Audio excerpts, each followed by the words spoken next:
What is money? It is common to hear that money is the root of all evil.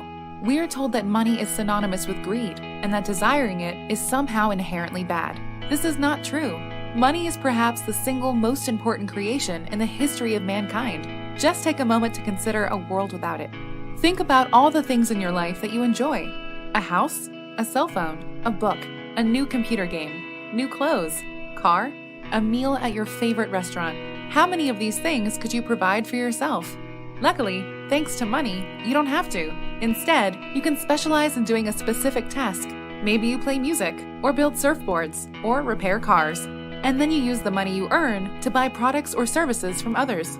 This wasn't always the case. Before money, peaceful societies used a system called barter, exchanging one object for another. Imagine Bob has a fish, and Tom has clean water. The two could trade with each other. But what if Tom doesn't like fish? In order to get the desired water, Bob could trade with someone else for something Tom wants. This is called indirect exchange. In the different societies, there were certain items that everyone wanted. These made up the earliest forms of money. Throughout human history, all sorts of things have been used as money, such as salt, tobacco, grain, seashells, livestock, or furs.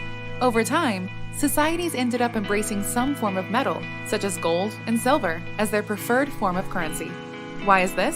Many societies value these shiny metals as jewelry, luxuries, and for industrial use, but they also have many other benefits. Metals are hard to destroy. They are uniform and divisible. Any 2 ounces of pure gold are the same, and they are easy to carry around if turned into coins. They are also scarce and difficult to mine, so you can't manufacture new money as if it grew on trees. It was the invention of money that truly allowed human civilization to thrive, because you could now buy things without having to make them yourself. This brought freedom and choice to people, a choice for a real livelihood instead of simply living hand to mouth. You could now be a farmer, a seamstress, a sea captain, pirate, or tradesman. This specialization, called the division of labor, allowed people to become more learned and skilled, and to produce more complex and useful things, improving the quality of life for everyone. Money also made it easier to save for the future. By saving some of the money they earn for doing tasks, people are able to purchase larger and more complex items, like a new house. Of course, when people began to have savings, they wanted new ways to protect their money. This gave way to banks, where you could deposit your coins with someone who would keep them safe, in exchange for paper receipts that you could redeem when you wanted to get them back. The paper banknotes themselves became a form of money, since you could exchange them with others who could then go and claim the gold you promised them. In fact, many of the names for currencies today are derived from this system. The name dollar, for example, was Spanish for a weight of gold. The way Bob earns money is by producing goods or services that others want to exchange for. Once societies began using paper, it was easy for governments to print new money, even if they had not collected any gold to redeem with the paper banknotes.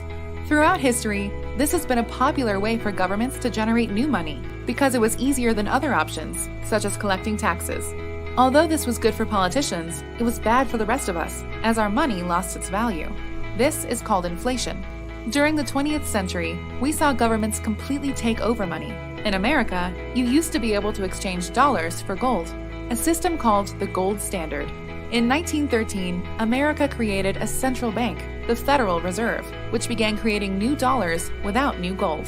In 1933, President Franklin Roosevelt made it illegal to own gold. In 1971, President Richard Nixon stopped exchanging dollars for gold with other countries. And after that, there was nothing of value left backing the American dollar. The result? 100 years before the founding of the Fed, the price of gold was $19.39. 100 years after the Fed, the price of gold was $1,204.50. Why did this happen? With a monopoly to create money, the government has been able to finance massive wars and government programs. All of this has come at the expense of the value of our currency and your savings.